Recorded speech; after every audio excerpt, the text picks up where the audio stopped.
Thank you, Nina, and good evening, Mr. President, Ambassador Dermer, Rabbi Lau, the families of the righteous among nations who we honor today, and the families of those saved by these righteous souls and distinguished guests. I'm humbled to be part of this historic gathering, particularly given the significance that this is International Holocaust Remembrance Day. And I am here tonight to introduce my good friend, President Obama. Now, in these times with humanity worldwide, when humanity is buffeted by crisis after crisis, when the need for redemptive action has never been more urgent, I was very eager to join you here in Washington to commemorate the righteous among the nations. Many of those in attendance today are here because of courageous acts. The descendants of victims and survivors, second and third generations, they make a significant portion of world Jewry today. L'Ador Vador is from generation to generation. And these in particular, I think, are a living testament to the love of humankind and the refusal to become complicit in evil that drove the righteous to risk their own lives to save Jews. We gather tonight to honor four righteous persons: Master Sergeant Roddie Edmonds, Lois Gunden, and Walery and Maryla Zbijewski. Zbijewski. I practiced that the whole way here. When we remember and honor the selflessness and bravery and loving kindness of the righteous among nations, we are actually committing our lives to their legacies by promising simply to listen to their stories, because they can help us find our voices. I found my own voice at a very early age where I was barely able to reach the top of the dining room table, from where I could watch my grandmother teaching Hungarian Holocaust survivors English. There was no Sesame Street back then, but I learned my numbers on the forearms of survivors of Auschwitz. They taught me how to count. This is an indelible memory, and it set me on the path as a person who began to listen to everything. And I have always believed you can't find your own voice for speaking on behalf of the world or speaking against those who would destroy the world if you can't hear what the world is saying. And with that in mind, I wanted to make a film about the importance of not being a bystander as history passes close to you, giving all of us a chance to do something before it passes us by. And so that film was Schindler's List. Oskar Schindler, as you know, one of the righteous among the nations, saved more than 1,100 Jews and made life possible for their offspring. From that film came the Shoah Foundation, now the USC Shoah Foundation, the Institute for Visual History and Education, which houses more than 53,000 survivors and witnesses' testimonies in 39 languages gathered from 63 countries, ensuring that we will never stop listening, that their stories will live on for future generations, and their voices preserved in perpetuity. And now it is a great honor for me to introduce to you a man who truly understands what it means to find your voice. Time and again, he has honored the memories of the victims and survivors of the Shoah by lifting up their stories and by standing firm against bigotry and hatred that fuels violence and genocide. In 2014, I was privileged to present President Obama with the USC Shoah Foundation's Ambassador for Humanity Award. And that night, the president quoted Holocaust survivor Pinchas Gutter, who works to improve the world drop by drop by drop. And I believe that, too, is the president's lifelong mission. It's why some have said that this president has a Jewish soul.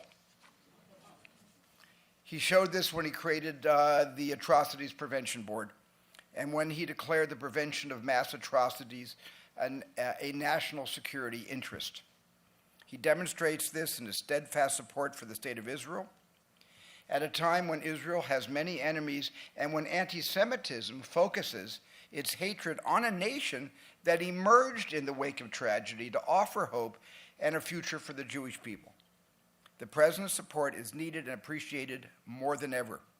And in his commitment to seek a humanitarian response to the Syrian refugee crisis, and every time he stands up for people who have been attacked because of their identity and denounces anti-Semitism, Islamophobia, racism, and hatred in every form, he demonstrates that never again means we cannot be bystanders when people are stigmatized, oppressed, excluded, or attacked because of their identity.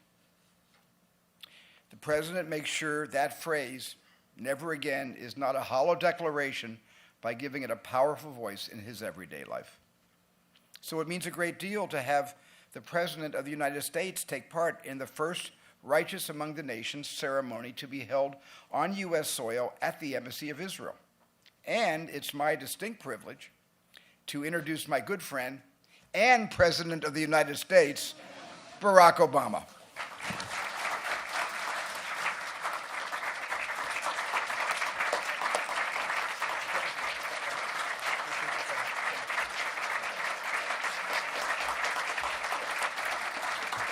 Thank you.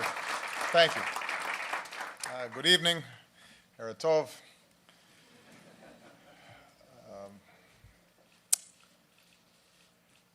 The Talmud teaches that if a person destroys one life, it is as if they've destroyed an entire world. And if a person saves one life, it is as if they've saved an entire world. What an extraordinary honor to be with you as we honor 4 righteous individuals whose courage is measured in the lives they saved. 1 child, 1 refugee, 1 comrade at a time, and who, in so doing, helped save our world. I deliver a lot of speeches. Very rarely am I so humbled by the eloquence that has preceded me. Not just in words, but in the acts that we commemorate today. To my dear friend, Steven Spielberg, thanks for your moving and generous words. You spoke of the importance of finding your voice and using it for good, and I know that your work, whether a masterpiece like Schindler's List or the stories that you have so persistently preserved through the Shoah Foundation, is deeply personal. Stephen once said that the story of the Shoah is the story that he was born to tell, rooted in those childhood memories that he just gave you a taste of, the relatives lost, the stories you heard from your family. And Stephen, the whole world is grateful that you found your voice and for the good that you've done with that voice.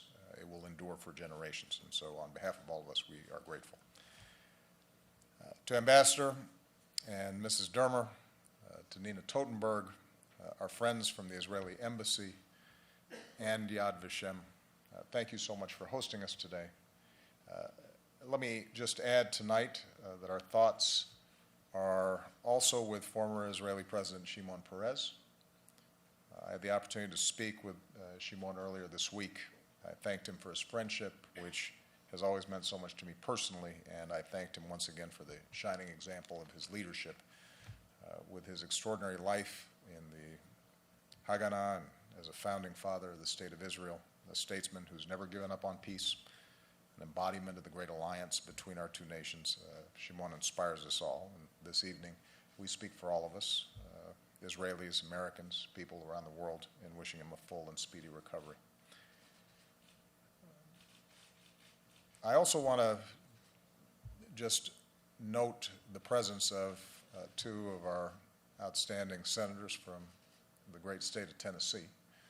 I know that it's rare where you have such an extraordinary native of the state being honored in this way, but I think it's also worth noting that this represents the bipartisan and steadfast support of members of Congress for the security and prosperity of the State of Israel, and they act on that every single day.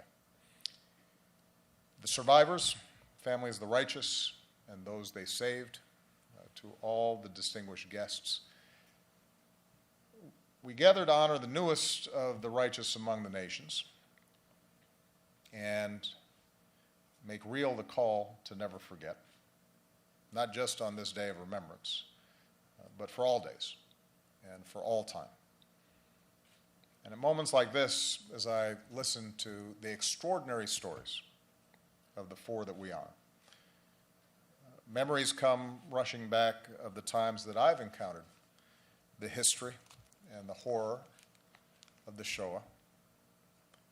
Growing up, hearing the stories of my great uncle who helped liberate Ohrdruf, part of Buchenwald, and who returned home so shaken by the suffering that he had seen that my grandmother would tell me he did not speak to anyone for 6 months, just went up in his attic. Couldn't fully absorb the horror that he had witnessed. Then having the opportunity to go to Buchenwald myself with my dear friend Elie Wiesel, and seeing the ovens, the little camp where he was held as a boy, standing with survivors in the old Warsaw ghetto, and then the extraordinary honor of walking through Yad Vashem with Rabbi Lau and seeing the faces and hearing the voices of the lost of blessed memory. And then taking my own daughters to visit the Holocaust Museum, because our children must know this chapter of our history and that we must never repeat it. The four lives we honor tonight make a claim on our conscience as well as our moral imagination. We hear their stories and we are forced to ask ourselves, under the same circumstances, how would we act? How would we answer God's question, where are you? Would we show the love of Walery and Maryla Zbijewski? Not bad, right? There in Warsaw, they could have been shot for opening their home to a 5-year-old girl that they cared for like one of their own, gave her safety and shelter and moments of warmth with family and music, a shield from the madness outside until her mother could return. Would we have the extraordinary compassion of Lois Gunden? She wrote that she simply hoped to add just another ray of love to the lives of these youngsters who had already endured so much. And by housing and feeding as many Jewish children as she could, her ray of love always shone through and still burns within the families of those she saved. Would we have the courage of Master Sergeant Roddie Edmonds? I know your dad said he was just doing his job, but he went above and beyond the call of duty, and so did all those who joined in that line. Faced with the choice of giving up his fellow soldiers or saving his own life, Roddie looked evil in the eye and dared a Nazi to shoot. His moral compass never wavered. He was true to his faith, and he saved some 200 Jewish American soldiers as a consequence. It's an instructive lesson, by the way, for those of us Christians. I cannot imagine a greater expression of Christianity to say, I too am a Jew. And I ask these questions because even as the Holocaust is unique, a crime without parallel in history, the seeds of hate that gave rise to the Shoah, the ignorance that conspires with arrogance, the indifference that betrays compassion, those seeds have always been with us. They have found root across cultures and across faith and across generations. The ambassador mentioned the story of Cain and Abel. It's deep within us. And too often, especially in times of change, especially in times of anxiety and uncertainty, we are too willing to give into a base desire to find someone else, someone different, to blame for our struggles. So here tonight, we must confront the reality that around the world, anti-Semitism is on the rise. We cannot deny it. And when we see some Jews leaving European cities where their families have lived for generations because they no longer feel safe, when Jewish centers are targeted from Mumbai to Overland Park, Kansas, when swastikas appear on college campuses, when we see all that and more, we must not be silent. An attack on any faith is an attack on all of our faiths. It is an attack on that golden rule at the heart of so many faiths, that we ought to do unto others as we would have done to us. For Americans in particular, we should understand that it's an attack on our diversity, on the very idea that people of different backgrounds can live together and thrive together. Which is why your father was right. We are all Jews. Because anti-Semitism is a distillation,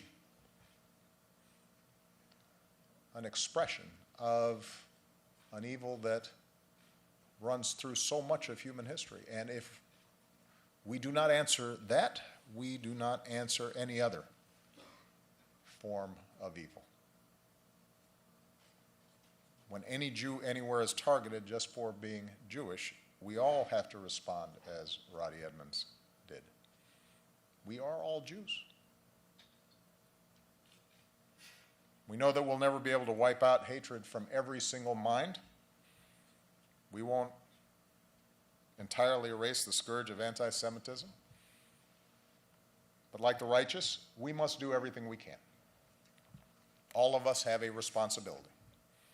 Certainly government has a responsibility. As president, I've made sure that the United States is leading the global fight against anti-Semitism. And it's why, with Israel and countries around the world, we organized the first United Nations General Assembly meeting on anti-Semitism. It's why we've urged other nations to dedicate a special envoy to this threat, as we have. It's why when a statue of an anti-Semitic leader from World War II was planned in Hungary, we led the charge to convince their government to reverse course. This was not a side note to our relations with Hungary. This was central to maintaining a good relationship with the United States, and we let them know. It's why when voices around the world veer from criticism of a particular Israeli policy to an unjust denial of Israel's right to exist, when Israel faces terrorism, we stand up forcefully and proudly in defense of our ally, in defense of our friend, in defense of the Jewish state of Israel.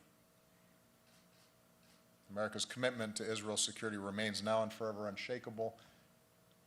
And I've said this before, it would be a fundamental moral failing if America broke that bond. All nations that prize diversity and tolerance and pluralism must speak out whenever and wherever Jews and other religious minorities are attacked. And in recent years, we've seen leaders in France, Germany, and Great Britain stand strongly against anti-Semitism. In Israel, President Rivlin has spoken eloquently about the need for tolerance and acceptance among all Israelis, Jewish and Arab. Meanwhile, governments have an obligation to care for the survivors of the Shoah, because no one who endured that horror should have to scrape by in their golden years. So with our White House initiative, we're working to improve care for Holocaust survivors in need here in the United States. And with the compensation fund we helped create, claims are finally being paid that even more Jews deported from France during the Holocaust, including survivors here in America, can benefit from.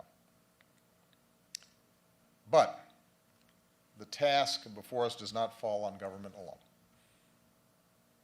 Every faith community has a responsibility. And just as all religions speak out against those who try to twist their faith to justify terrorism and violence, just as all faiths need to speak out when interpretations of their religion veer in an ugly direction, so too must they speak out against those who use their faith to justify bias against Jews or people of any faith. We know that there were Muslims, from Albanians to Arabs, who protected Jews from Nazis. In Morocco, leaders from Muslim-majority countries around the world just held a summit on protecting religious minorities, including Jews and Christians. His Holiness Pope Francis has spoken forcefully against anti-Semitism, saying, "Every human being as a creature of God is our brother regardless of his origins or religious beliefs." These are the voices we must heed. And anyone who claims to be a religious leader must project that vision, that truth. And finally, all of us have a responsibility to speak out and to teach what's right to our children and to examine our own hearts. That's the lesson of the righteous we honor today, the lesson of the Holocaust itself. Where are you? Who are you? That's the question that the Holocaust poses to us. We have to consider, even in moments of peril, even when we might fear for our own lives, the fact that none of us are powerless. We always have a choice. And today, for most of us, standing up against intolerance doesn't require the same risks that those we honor today took. It doesn't require imprisonment or that we face down the barrel of a gun. It does require us to speak out. It does require us to stand firm. We know that evil can flourish if we stand idly by. And so we're called to live in a way that shows that we've actually learned from our past. And that means rejecting indifference. It means cultivating a habit of empathy and recognizing ourselves and one another, to make common cause with the outsider, the minority, whether that minority is Christian or Jew, whether it is Hindu or Muslim, or non-believer, whether that minority is native-born or immigrant, whether they're Israeli or Palestinian.